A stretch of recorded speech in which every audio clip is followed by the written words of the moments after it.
Ameaça ecumênica. No vídeo de hoje, um texto escrito pelo pastor Abraão de Almeida e publicado no jornal Mensageiro da Paz em setembro de 1981. Seja bem-vindo ao Diário Pentecostal Historiando, análise histórica e crítica sobre o movimento pentecostal brasileiro. Se inscreva no canal e siga nossas redes sociais. O povo que não conhece a sua história está condenado a repeti-la. Ecumenismo, unidade de todos os povos contidos na mensagem do Evangelho. Movimento favorável à união de todas as igrejas cristãs. O canal Diário Pentecostal Historiando selecionou alguns artigos publicados no jornal Mensageiro da Paz, órgão oficial das Assembleias de Deus, em circulação desde os anos de 1930. O objetivo é apresentar o que as Assembleias de Deus via de negativo na questão do ecumenismo e comparar com a visão que ela tem atualmente. Pode ser que você pense qual o problema de várias religiões se unirem se todas, de sua maneira, acreditam em Deus? Através dos textos em questão, você compreenderá qual o problema do ecumenismo. Assista os 4 vídeos que preparei sobre o ecumenismo. Ecumenismo versus Realidade Espiritual, de maio de 1980, escrito pelo pastor Alcebiades Pereira Vasconcelos. Diga não ao ecumenismo, de fevereiro de 81, escrito por Olímpio Adorno Vação. A Ameaça Ecumênica, de setembro de 81, escrito por Abraão de Almeida. A Farsa do Ecumenismo, de março de 82, escrito por Adival Vale, evangelista, bacharel em letras pela UERJ e professor de grego e hebraico. E, por fim, o Ecumenismo e o Movimento Carismático, um texto de Gilberto Malafaia. Não vos prendais a um jugo desigual com os infiéis, porque que sociedade tem a justiça com a injustiça? E que comunhão tem a luz com as trevas? 2 de Coríntios 6 e 14. De tudo o que aqui tratamos, devem ser extraídas lições práticas para uma conduta sábia, segundo os princípios bíblicos aceitos pelos cristãos primitivos e ainda hoje perfeitamente válidos para a Igreja neotestamentária. Tais princípios excluem quaisquer aproximações com o velho fermento pagão, responsável pela total levedura da Igreja de Roma.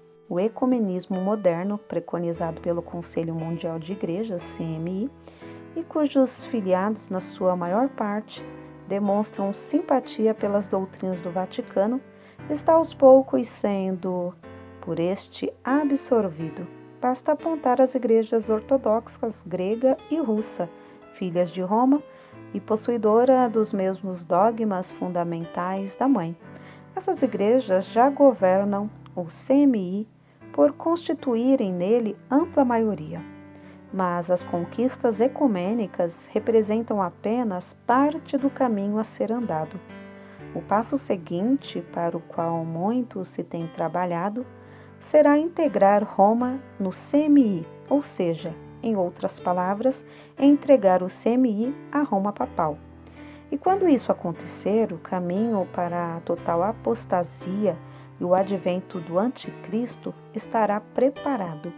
O reverendo Alexander Davi, da Igreja Presbiteriana Reformada, professor do Seminário Teológico da Fé, no Paquistão, abandonou o CMI e justificou sua atitude alegando, entre inúmeros outros motivos, o de estar aquela entidade na direção de Roma. Escreveu ele: o CMI está nos levando para a Igreja Católica Romana.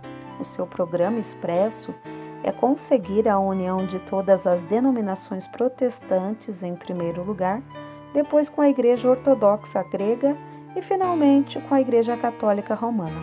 Por essa razão, a Igreja Católica Romana, que era indiferente, até mesmo suspeita no princípio, agora está demonstrando um profundo interesse pelo CMI.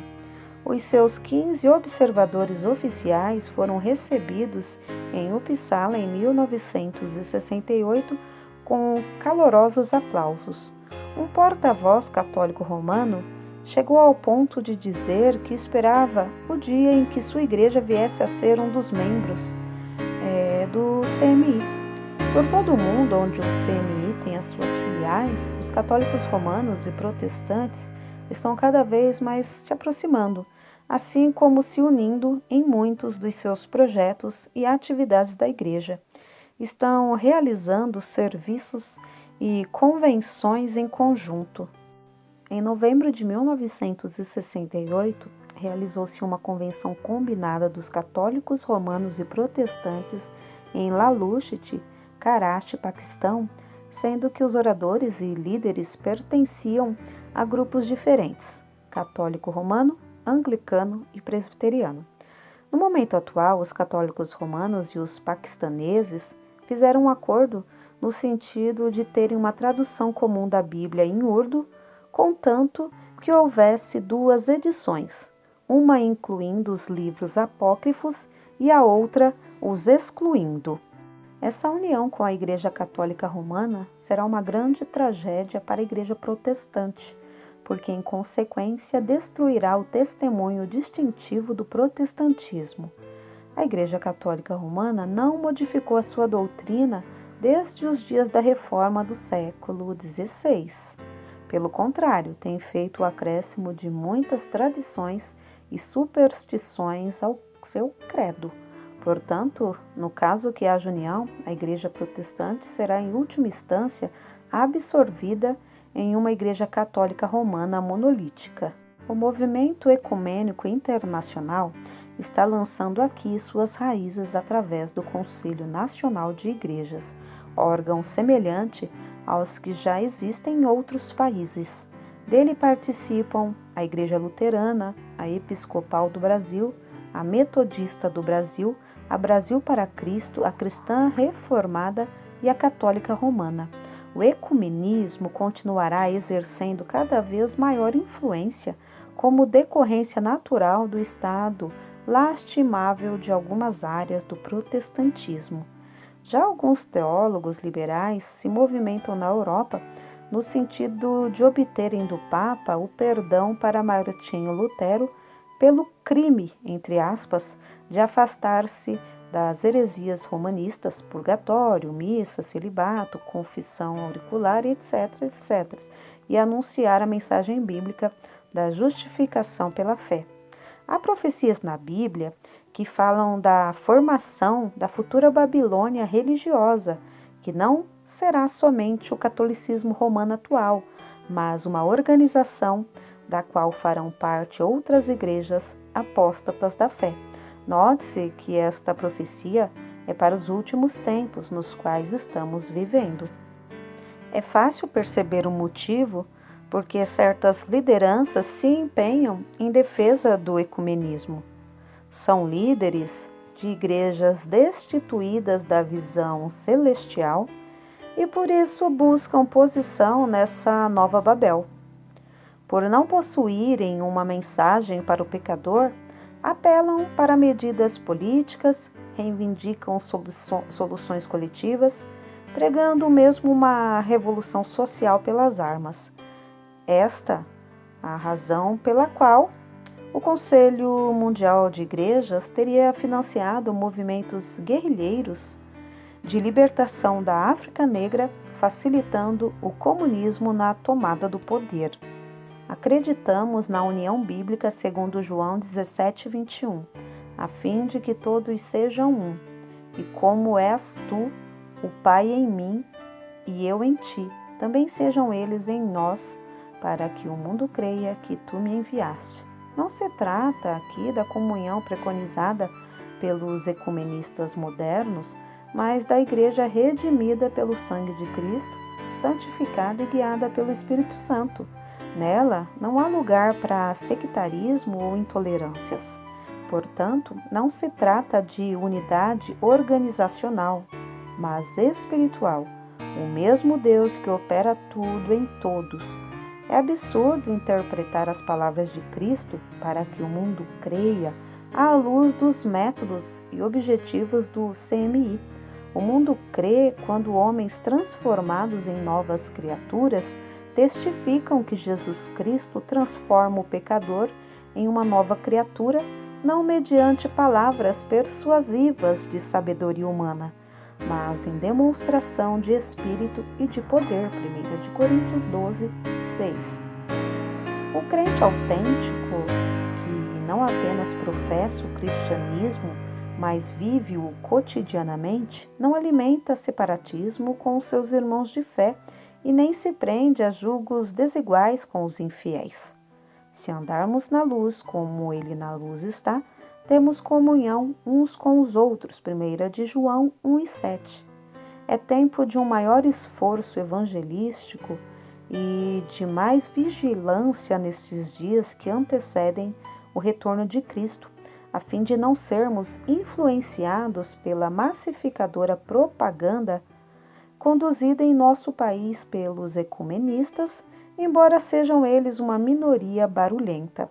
A nossa comunhão é com o Pai e com o seu Filho Jesus Cristo. 1 de João 1 e 3. Sincretismo religioso. Segundo o lexicógrafo Aurélio de Holanda Ferreira, sincretismo é a amálgama de doutrinas ou concepções heterogêneas, fusão de elementos culturais diferentes ou até antagônicos em um só elemento, continuando perceptíveis alguns sinais originários. Dentro desta definição, julgamos enquadrar-se a reunião ocorrida em Lisboa, Portugal, em 1977, de líderes do islamismo, budismo, judaísmo e catolicismo, com o propósito de pressionar politicamente os governantes religiosos ou não, dentro de uma linha chamada de ação social. Do ponto de vista bíblico, é perfeitamente admissível a ocorrência deste tipo de união, considerando-se que as divergências doutrinárias das grandes religiões, incluindo-se o catolicismo paganizado e o judaísmo liberal, são superáveis quando conhecida sua fonte comum, Babilônia. Esta famosa metrópole do passado foi o sítio onde os descendentes de Noé edificaram uma alta torre em busca de um nome para si e onde Deus confundiu a língua. Mais tarde, nos dias dos amorritas, cassitas, arameus e caldeus, tornou-se o centro de irradiação do paganismo para todas as nações. O Apocalipse fala dessa cidade num sentido estritamente religioso, como de uma poderosa organização eclesiástica contrária a Deus e perseguidora dos crentes, porque todas as nações foram enganadas pelas tuas feitiçarias e nela se achou o sangue dos profetas e dos santos, de todos os que foram mortos na terra. Apocalipse 18, 23 e 24. Os vocábulos profetas e santos revelam que o mistério da injustiça referido por Paulo em 2 de Tessalonicenses 2:7 já operava no Velho Testamento através das religiões babilônicas. Tais fatos, rodeados de inúmeros outros em todo o mundo, prenunciam a formação da Babilônia dos últimos dias, a Igreja Mundial. Trata-se de mais um sinal dos tempos a declarar que a volta de Jesus está próxima. Eis que venho sem demora. Guarda o que tens, para que ninguém tome a tua coroa. Apocalipse 3 e 11. Por outro lado, entidades evangélicas têm sido acusadas de ligações com o CMI e de fazerem a política da Igreja Romana, tais como a Confederação Evangélica do Brasil e a Sociedade Bíblica do Brasil, SSB. Esta última, com a publicação do Novo Testamento na linguagem de hoje, traduzido por uma comissão especializada constituída de protestantes e católicos, deu mostras de suas simpatias para com o romanismo. Segundo um noticioso paulista, a SBB no referido Novo Testamento, publicou um texto enxertado, cortado, onde os modernistas acharam necessário caricaturado, parodiado, secularizado, papizado. Veja-se a romanização do texto. Este é o meu corpo e este é o meu sangue, em lugar do emprego do pronome demonstrativo neutro, isto. Mateus 26 e 26, 28, Marcos 14, 22 ao 24 e etc. Este absurdo, a introdução do verbo morrer, Marcos 14, 21, em lugar de um subentendido ser traído, o corte de ressuscitado, Marcos 16 e 14, a doutrina do Logos eterno, João 1 e 1, completamente destruída. A tradução fiel à palavra de Deus. No princípio era o Verbo, e o Verbo estava com Deus, e o Verbo era Deus. Somente para os curiosos e estudiosos. O texto aqui é de Almeida, 1916, editado em Lisboa, o Presbiteriano Bíblico, São Paulo. O Jornal Batista, de 10 de dezembro de 1978, publicou um artigo de autoria de Ebenezer Gomes Cavalcante, sob o título Santos Eliminados, que toma a liberdade de transcrever. Edição evidentemente ecumenista, forjada para agradar os idólatras católicos romanos, o Novo Testamento na linguagem de hoje, segunda edição, quando alude a crentes em Jesus Cristo, regenerados pelo Espírito Santo, evita empregar a palavra santos. A razão é evidente. Para a Igreja Romana, santo é o ídolo fabricado para fins de veneração e adoração.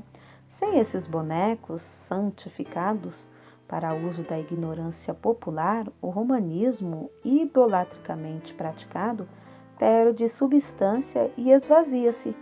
Os mentores desse esdrúxulo testamento deveriam parar um pouco para refletir quaisquer que sejam os seus títulos, seus méritos acadêmicos e sua promoção comercial em todo o mundo.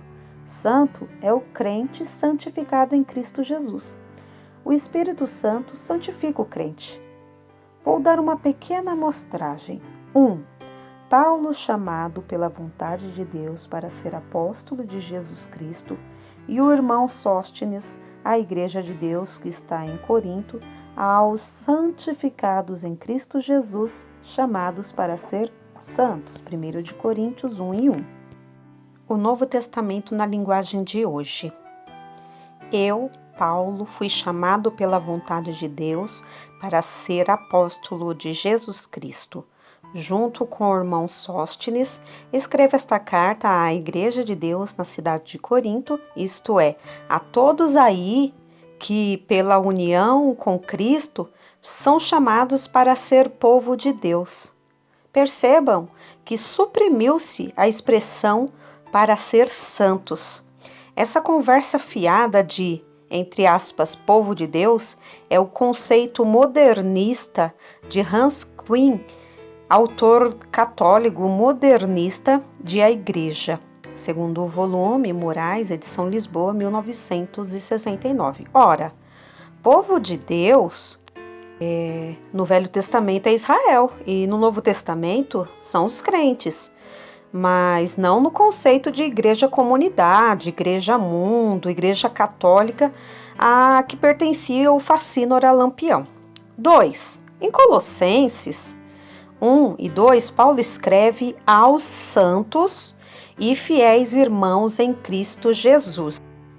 A paráfrase ecumênica do Novo Testamento, nova linguagem de hoje, torce o texto assim: escrevo esta carta ao povo de Deus, ao invés, de aos santos.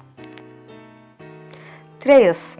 Em Atos 9:3, Ananias argumenta com Deus: quantos males tem feito aos teus santos em Jerusalém?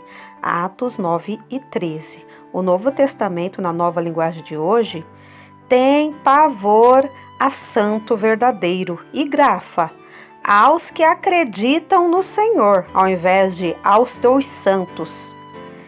Então, Paulo confessa, Atos 26:10, encerrei muitos dos santos nas prisões.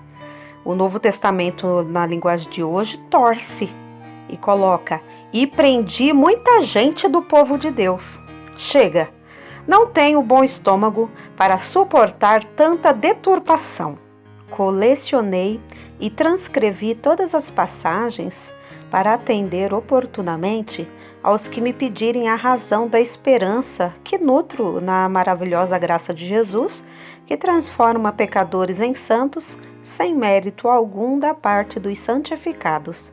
Se o crente em Jesus não é um santo santificado pelo Espírito Santo, segundo as Escrituras, então por que os autores do Novo Testamento, linguagem de hoje, não desistem de ocupar-se da Bíblia? No Apocalipse, os crentes são chamados santos, e é desse livro a advertência do capítulo 22, versículos 18 e 19. Querem anarquizar a nossa Santa Bíblia. Então ouçam, quem faz injustiça, faça-a ainda. Quem é justo, justifique-se ainda. E quem é santo, santifique-se ainda. Apocalipse 21:11. E não esquecer, quem é sujo, suje-se ainda. Está no texto santo. Segundo um periódico evangélico, em agosto de 1977, reuniu-se em Brasília, Distrito Federal, sob a presidência do pastor Joanir de Oliveira, a Junta Executiva da Sociedade Bíblica do Brasil, que, entre outros assuntos, discutiu a viabilidade da publicação por aquela sociedade dos livros apócrifos.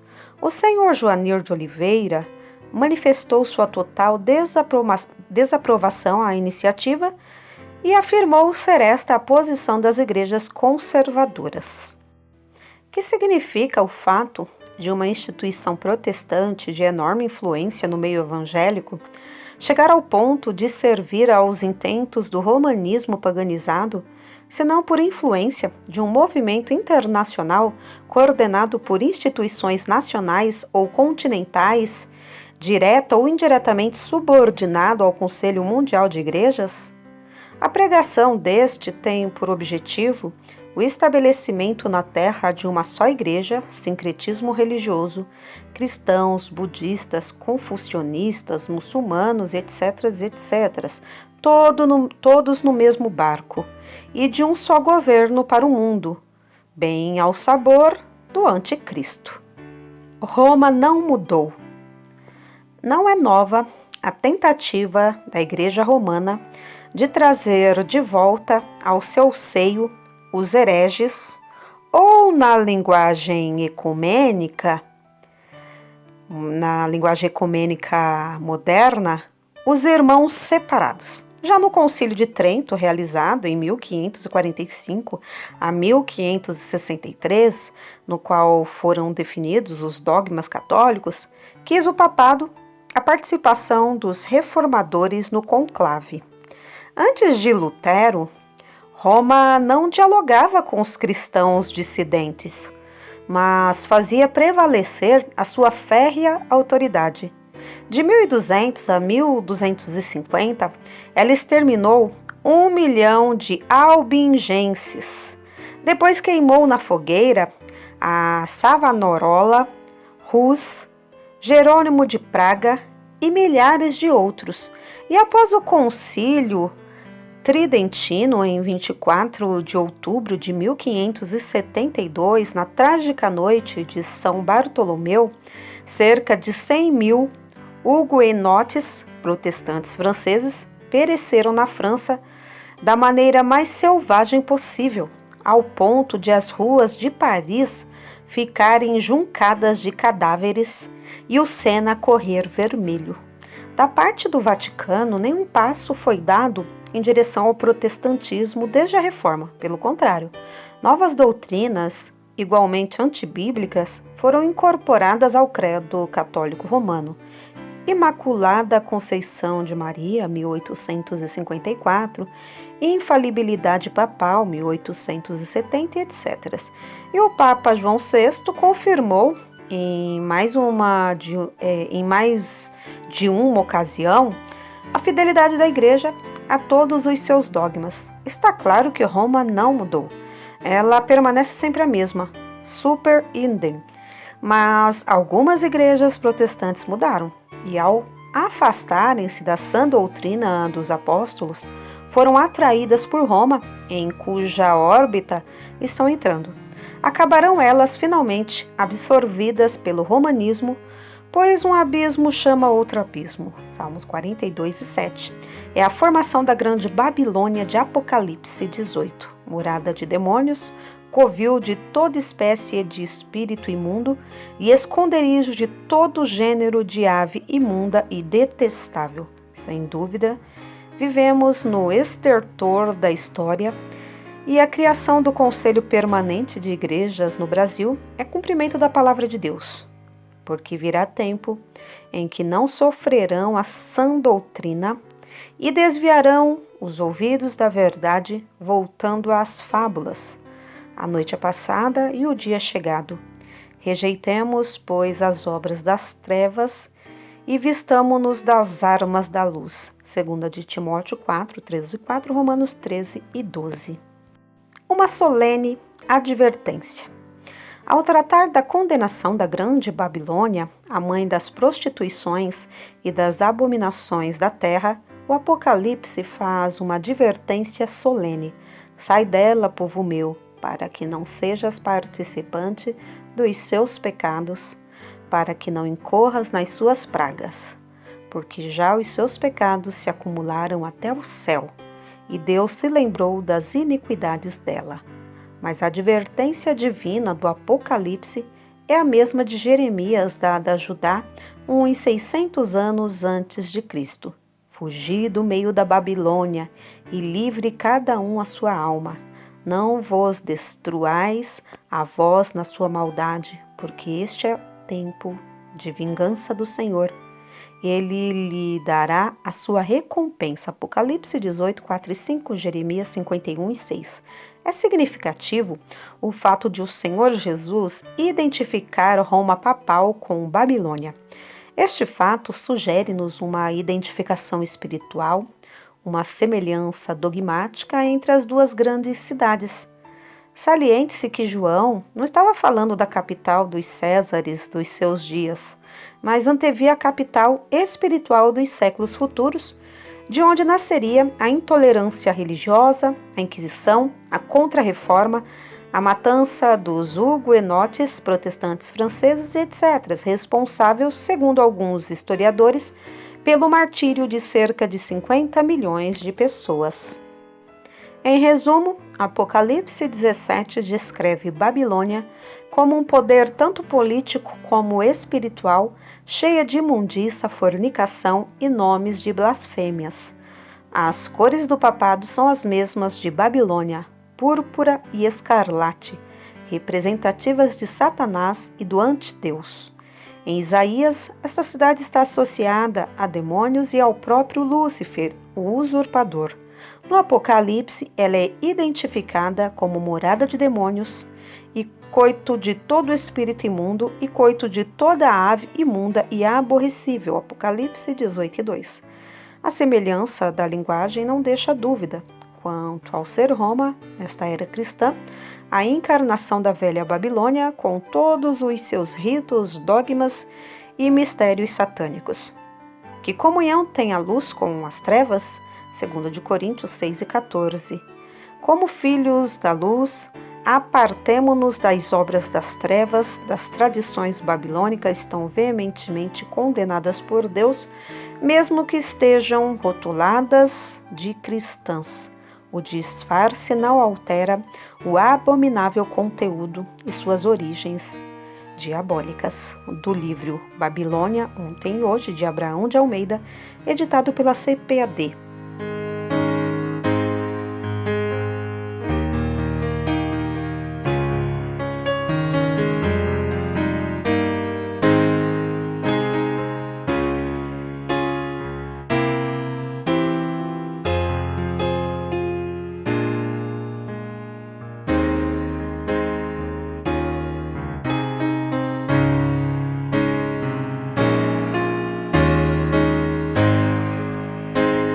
porque nada podemos contra a verdade, senão pela verdade. Segunda carta aos Coríntios 13:8.